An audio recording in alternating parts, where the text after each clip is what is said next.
तो आखिरकार ये वाला मामला भी सुप्रीम कोर्ट में पहुंच ही गया।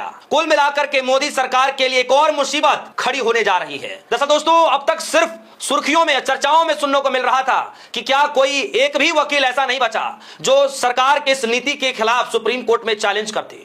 और दोस्तों, बड़ी खबर आई है कि बीजेपी सरकार के खिलाफ, गडकरी के नीतियों के खिलाफ सुप्रीम कोर्ट में मामला पहुंच गया है। एक नई पीआईएल दाखिल की गई है। पीआईएल दाखिल करने वाले वकील कौन हैं, याचिकाकर्ता का नाम क्या है, वो सब कुछ बताऊंगा। लेकिन उससे पहले मैं आपको बता दूं दोस्तों कि अब नितिन गडकरी ने भी पहली बार स्वीकार कर लिया है कि हां, वो बात सच है जो जनता कह रही है। आखिर कौन सी बात को कबूल कर रहे हैं नितिन गडकरी साहब। खबर की शुरुआत करते हैं दोस्तों सुप्रीम कोर्ट से। सुप्रीम कोर्ट में माने जाने अधिवक्ता है नरेंद्र मिश्रा, जिनको अब लगातार बेबाकी अंदाज में सरकार की नीतियों के खिलाफ बोलते हुए आप सुनते रहे होंगे। चाहे बड़ी चैनल हो, बड़े मीडिया हो, सोशल मीडिया प्लेटफॉर्म हो, हर वक्त वो सरकार की नीतियों के खिलाफ जब भी उनको लगता है कि बोलना चाहिए, जनता के हितों के लिए बोलना चाहिए, तब तब वो सामने आते हैं और खुद अपने बलबूते पर पीआईएल दाखिल करते हैं और सरकार से लड़ाई लड़ते हैं।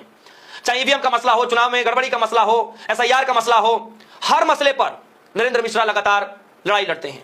और इस बार भी जनता से जुड़े हुए मसले को लेकर के एक नई पीआईएल दाखिल कर दी गई है नरेंद्र मिश्रा की तरफ से, जो कि सुप्रीम कोर्ट के माने जाने अधिवक्ता है। और उन्होंने साफ तौर पर कहा है कि अब यह मनमानी नहीं चलेगी। तो इस खबर में बातचीत करते हैं। सबसे पहले मैं खबर की शुरुआत करता हूं एनडीटीवी की ये खबर। एथेनॉल पर सुप्रीम कोर्ट पहुंची याचिका, बिल में मिलावट की जानकारी और पुरानी गाड़ियों को राहत की मांग।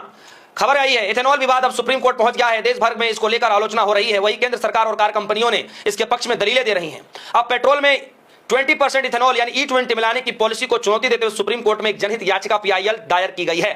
याचिका में ग्राहकों को जागरूक करने की, जरूरी उपाय करने, फ्यूल डिस्पेंसर पर इथेनॉल की मात्रा दिखाने और पुरानी गाड़ियों के लिए रेगुलर पेट्रोल उपलब्ध कराने की मांग की गई है। यह सुप्रीम कोर्ट के अंदर मांग की गई है नई पीआईएल के द्वारा, जो कि याचिकाकर्ता खुद हैं, वकील भी खुद हैं। और दाखिल करने वाले, जिसने याचिका दाखिल की, नरेंद्र मिश्रा जी, जैसे मैं कह रहा हूं कि खुद ही अकेले खुद ही याचिका दायर कर रहे हैं। मजबूरी है, किसी ना किसी को तो सामने आना पड़ेगा। और कायदे में लोग यह कह रहे हैं, कपिल सिब्बल, प्रशांत भूषण, नरेंद्र मिश्रा, जो कांग्रेस पार्टी के माने जाने अधिवक्ता हैं, अभिषेक मनु सिंघवी को लेकर के लोग कह रहे हैं अगर ये तीन वकीलों ने अगर इथेनॉल के खिलाफ, सरकार के खिलाफ अगर मोर्चा खोल दिया तो सरकार को पीछे कदम हटाना पड़ेगा।